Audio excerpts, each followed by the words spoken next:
आज की दुनिया के चाहने वाले सभी दोस्तों का स्टडी विद फौजी फैमिली यूट्यूब चैनल की वीडियो क्लास में मैं आर के नायक आप सभी का हार्दिक स्वागत करता हूं, अभिनंदन करता हूं। उम्मीद करता हूं दोस्तों आप सब बिल्कुल ठीक होंगे, आप सबकी तैयारी बहुत अच्छी चल रही होगी।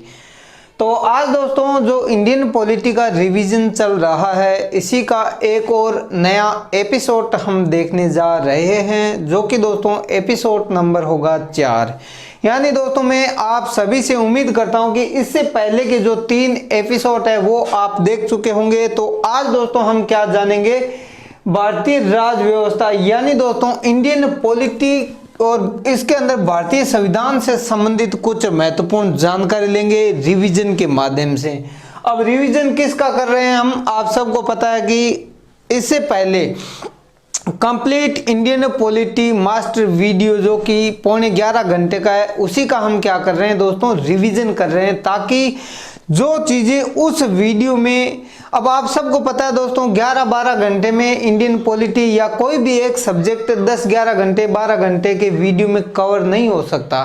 इसलिए दोस्तों हम क्या कर रहे हैं, उन्हीं टॉपिक को विस्तार से यहाँ पर रिवीजन के माध्यम से समझ रहे हैं। तो वो दोस्तों जो कमी उसमें रह गई है या फिर दोस्तों वो सिर्फ और सिर्फ क्विक रिवीजन के लिए जो वनडे एग्जाम होते हैं उसके लिए बनाया हुआ है। और ये दोस्तों अगर विस्तार से आपने रिवीजन वाला पार्ट पूरा देख लिया A to Z, तो दोस्तों भारतीय राज व्यवस्था यानी इंडियन पॉलिटी से संबंधित आपका एक भी क्वेश्चन गलत नहीं होगा। आप जब भी एग्जाम में जाते हैं तो दोस्तों आपको भारतीय राज व्यवस्था यानी इंडियन पॉलिटी से संबंधित दोस्तों कुछ महत्वपूर्ण क्वेश्चन, जैसे मान लो दोस्तों अगर कोई भी पेपर 100 जिसमें क्वेश्चन आ रहे हैं तो 20 से 22 क्वेश्चन श्योर है कि दोस्तों वो इंडियन पॉलिटी से ही आएंगे। और उन क्वेश्चन का आंसर दे पाना तभी संभव होगा जब आप अच्छे से रिवीजन करके जाएंगे और किसी भी टॉपिक की गहराई तक दोस्तों अगर नहीं पहुंचेंगे तो उस टॉपिक से संबंधित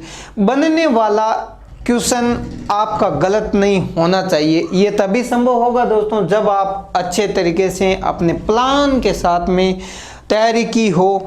तो चलिए दोस्तों अब देख लेते हैं भारतीय राज व्यवस्था का एक नया एपिसोड, जिसके माध्यम से दोस्तों हम इससे पहले आपको मैंने बताया था जो पार्ट नंबर 3 था या एपिसोड 3 था उसमें कि भारतीय संविधान को हम उद्धार का थैला क्यों कहते हैं, या फिर भारतीय संविधान में ऐसे क्या क्या प्रावधान जो विदेशों से लिए गए हैं जिसके कारण हम भारतीय संविधान को उद्धार का थैला कहते हैं और क्यों कहते हैं वो दोस्तों यहाँ पर देख लेते हैं। सबसे पहले तो दोस्तों आपको पता है कि भारत का जो संविधान है इससे पहले बहुत सारे संविधान दुनिया में बन चुके थे, ठीक है।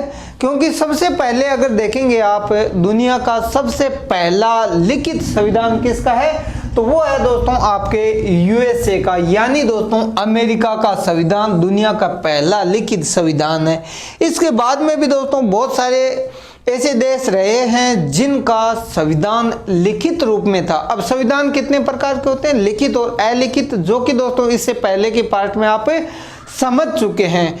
तो यहाँ पर दोस्तों आप देखेंगे कि भारत जिस समय आजाद हुआ या आजाद होने वाला था उस समय क्या है, संविधान सभा बनाई गई और संविधान सभा ने क्या किया दोस्तों, अलग अलग देशों में जो संविधान पहले बन चुका था वहां पर उस संविधान में क्या क्या प्रावधान किया गया है और किस तरह से दोस्तों उसका वहां पर क्या हो रहा है, इस्तेमाल हो रहा है। तो वो सब चीजें देखने के बाद, समझने के बाद में जो संविधान सभा थी उन्होंने क्या किया, वहां के देश की जो संविधान में जो भी व्यवस्था थी उस व्यवस्था में से वो चीजें भारत के संविधान में शामिल की जो डायरेक्ट यहाँ पर क्या है, प्रभावित कर सके। प्रभावित का मतलब है दोस्तों वहां की परिस्थितियां कुछ और हो सकती है और यहाँ की जो परिस्थितियां वो कुछ अलग हो सकती है, लेकिन दोस्तों उन सब का तालमेल बिठाते हुए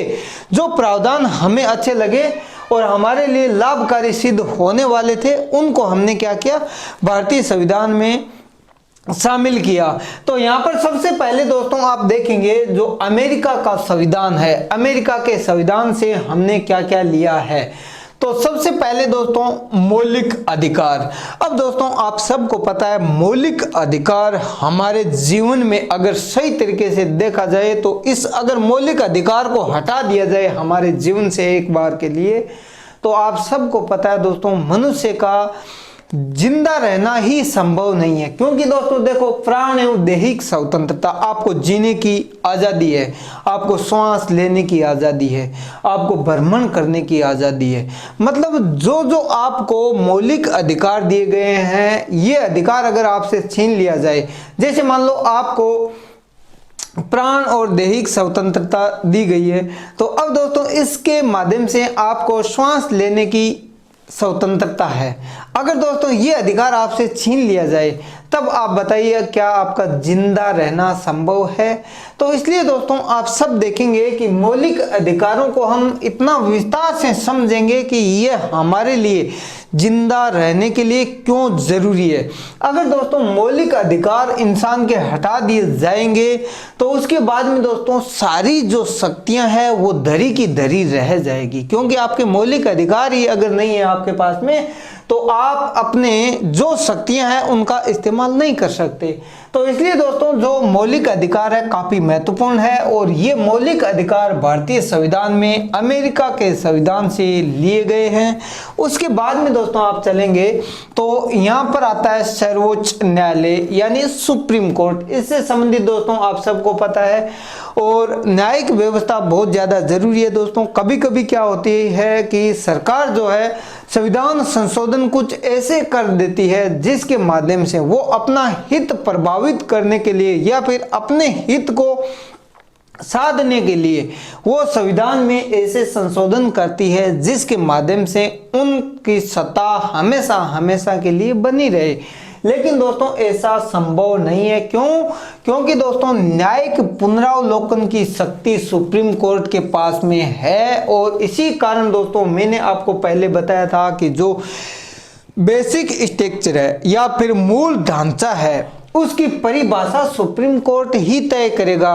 और सुप्रीम कोर्ट ने एक बात स्पष्ट कह रखी है कि भारतीय संविधान में संशोधन सिर्फ वहां तक सीमित है जहां तक संविधान का जो मूल ढांचा है उसमें परिवर्तन ना हो या फिर उसके अंदर किसी भी प्रकार की कोई छेड़छाड़ ना हो। तो अब दोस्तों मूल ढांचा है उसको या फिर उसकी व्याख्या कौन करेगा? तो व्याख्या करेगा दोस्तों सुप्रीम कोर्ट यानी दोस्तों सर्वोच्च न्यायालय। इसका मतलब दोस्तों आप समझ गए कि ये सुप्रीम कोर्ट है, इसकी भी पावर है सरकार से ज्यादा है या कम है ये तो हम दोस्तों आगे देखेंगे। जब तुलनात्मक प्रश्न पूछे जाते हैं उसमें आप इस तरह की तुलनात्मक व्याख्या कर सकते हैं। लेकिन दोस्तों अगर सही तरीके से देखा जाए तो यहाँ पर आप देखेंगे सुप्रीम कोर्ट है वो भी अपनी जगह अपनी शक्तियों का प्रयोग करता है और सरकार भी अपनी शक्तियों का प्रयोग करती है। तो ये दोस्तों था न्यायिक पुनरावलोकन और उसके बाद में न्यायपालिका की स्वतंत्रता। अब दोस्तों न्यायपालिका की स्वतंत्रता क्यों जरूरी है? जैसे मान लीजिए दोस्तों कोई एक ऐसा व्यक्ति है जिसका सरकार में कोई भी चाहे वो किसी भी स्तर का मंत्री हो, कैबिनेट मंत्री हो या फिर दोस्तों जिस भी लेवल का मंत्री हो, अगर सरकार में कोई मंत्री है और उसी का व्यक्ति जिस पर कोई केस चल रहा हो, अगर वो दोस्तों न्यायपालिका की स्वतंत्रता नहीं होगी तो वो क्या करेगा? अपने पावर का अपने शक्तियों का दुरुपयोग करेगा और उस दुरुपयोग से क्या होगा दोस्तों, ये जो न्यायपालिका की स्वतंत्रता है वो बाधित होगी और जैसे ही स्वतंत्रता बाधित होगी तो दोस्तों आपको पता है जो परिणाम आता है, जो नतीजा आता है वो भी बाधित होता है और उसका सीधा सीधा प्रभाव किस पर होगा दोस्तों? आम आदमी पर होगा। तो ये दोस्तों बहुत ही ज्यादा जरूरी है न्यायपालिका की स्वतंत्रता। उसके बाद में दोस्तों हम देखते हैं यहाँ पर तो ये है संविधान की सर्वोच्चता। अब दोस्तों अगर संविधान की सर्वोच्चता नहीं होगी, देश के अंदर अगर प्रधानमंत्री या राष्ट्रपति की सर्वोच्चता अगर होगी तो वो इस समय क्या बन जाएगा? तानाशाह बन जाएगा जब शासन पर आएगा या फिर जब जीत करके अपने पद पर आ गया। जैसे मान लो प्रधानमंत्री है या राष्ट्रपति है या फिर राज्यों के अंदर मुख्यमंत्री है, राज्यपाल है, अगर इनकी सर्वोच्चता दे दी जाए तो दोस्तों आप सबको पता है कि ये इतने तानाशाह बन जाएंगे कि आपके मौलिक अधिकारों को समाप्त कर देंगे। और मौलिक अधिकारों को अगर समाप्त कर देंगे तो आपको पता है आपका किस प्रकार से ये शोषण करेंगे। लेकिन दोस्तों यहाँ पर क्या है, आपका शोषण ना हो इसलिए भारतीय संविधान में आपको मौलिक अधिकार दिए गए हैं। साथ ही दोस्तों अगर मौलिक अधिकार का कोई भी हनन करता है तो आप डायरेक्ट सुप्रीम कोर्ट पहुंच सकते हैं। उसके बाद में दोस्तों आप देखेंगे कि सुप्रीम कोर्ट अगर कोई भी निर्णय देगा तो वो दोस्तों आप सबको पता है सभी पर लागू होता है। और जो मौलिक अधिकार है उसकी सुरक्षा करना, उसका संरक्षण करना अगर समझा जाए तो दोस्तों सुप्रीम कोर्ट का ही प्रमुख कार्य होता है। इसलिए दोस्तों सुप्रीम कोर्ट यानी जो सर्वोच्च न्यायालय है उसकी स्वतंत्रता बहुत ज्यादा जरूरी है। उसके बाद में दोस्तों आप देखेंगे यहाँ पर राष्ट्रपति पर महाअभियोग की प्रक्रिया। अब दोस्तों देश में प्रथम नागरिक राष्ट्रपति होता है। राष्ट्रपति के पास में बहुत सारी शक्तियां होती है, लेकिन राष्ट्रपति की शक्तियों का सदुपयोग राष्ट्रपति किस प्रकार करता है या दुरुपयोग किस प्रकार कर सकता है। अब दोस्तों शक्तियों का सदुपयोग होगा कोई दिक्कत नहीं है, लेकिन अगर शक्तियों का दुरुपयोग करने लग जाए राष्ट्रपति तो राष्ट्रपति पर दोस्तों क्या होगा, महाअभियोग की प्रक्रिया होगी और महाअभियोग के द्वारा उससे पद से क्या किया जा सकता है, हटाया जा सकता है। इसलिए दोस्तों आप देखेंगे कि राष्ट्रपति पर महाअभियोग की जो प्रक्रिया है वो अमेरिका के संविधान से ली गई है। उसके बाद में देखते हैं दोस्तों आगे, तो आगे यहाँ पर है दोस्तों उपराष्ट्रपति का पद। अब दोस्तों राष्ट्रपति के बाद में जो उपराष्ट्रपति का पद है वो भी उसी संविधान से लिया गया है अमेरिका के, और राज्यसभा का पदेन सभापति होगा। ये दोस्तों कहां से लिया गया है, हमें अमेरिका के संविधान से हमने अपने भारतीय संविधान में इसको शामिल किया है। उसके बाद में दोस्तों आप देखिए राष्ट्रपति की जो शक्तियां हैं किस चीज की, कार्यपालिका की शक्तियां, वो भी दोस्तों अमेरिका के संविधान से ली गई है। उसके बाद में दोस्तों आपको पता है कि संघ के जो रक्षा बल है, जितने भी बल है दोस्तों, जिसमें थल सेना, जल सेना और वायु सेना, तीनों प्रकार की जो सेनाएं हैं उनका सर्वोच्च कमांडर कौन होता है दोस्तों, राष्ट्रपति होता है। और इसका सर्वोच्च समादेश अब आप समझ गए होंगे कि दोस्तों राष्ट्रपति और यहाँ जो अमेरिका का संविधान है हमारे लिए क्यों इतना ज़्यादा महत्वपूर्ण है और उससे हमने क्या क्या लिया है वो हमने यहाँ पर समझ लिया।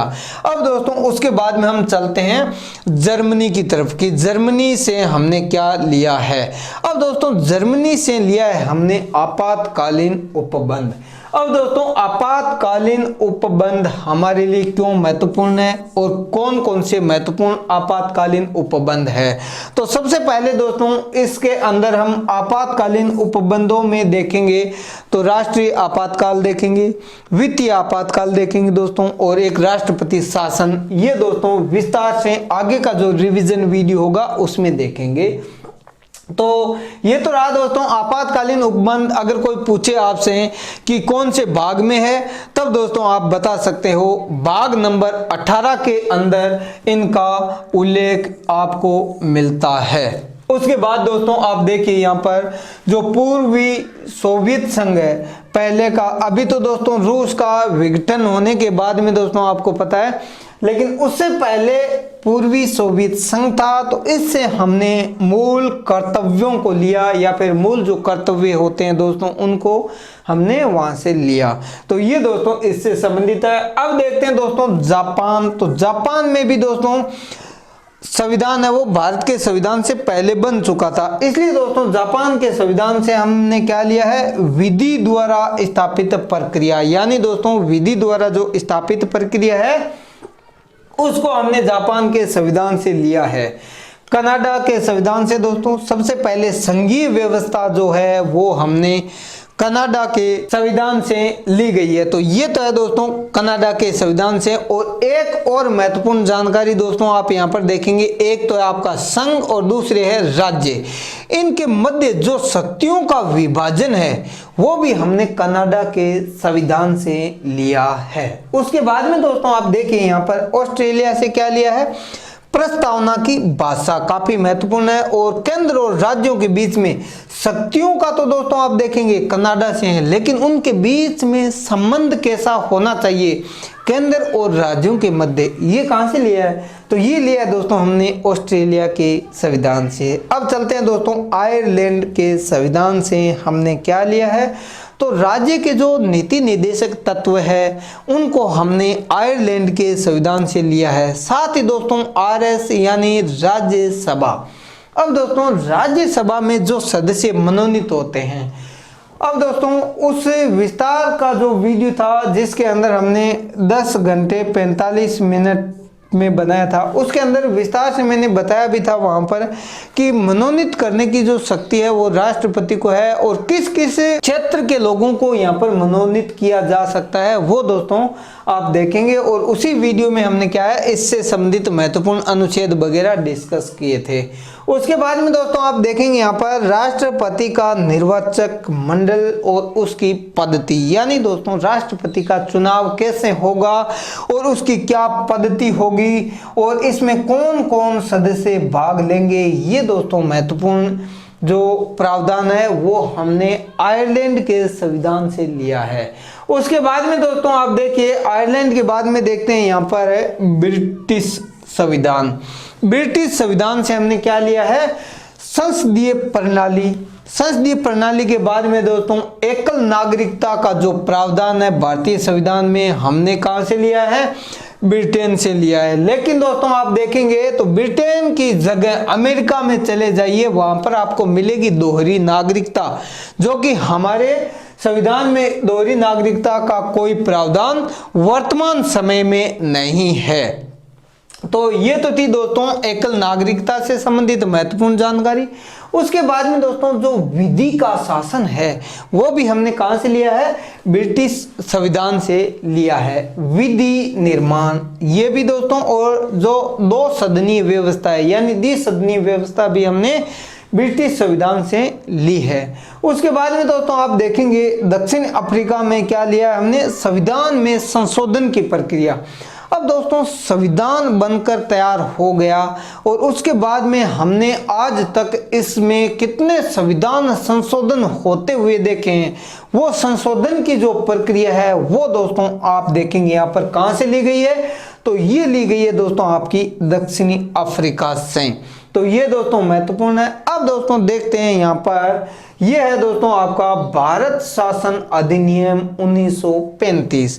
1935 से भी दोस्तों बहुत सारे ऐसे अनुच्छेद प्रावधान है जो कि हमने डायरेक्ट हमारे भारतीय संविधान में ले लिए हैं। तो यहाँ पर दोस्तों 1935 का जो अधिनियम था इसमें एक तो लिया था हमने संघात्मक व्यवस्था। यह संघात्मक व्यवस्था इससे ली गई है।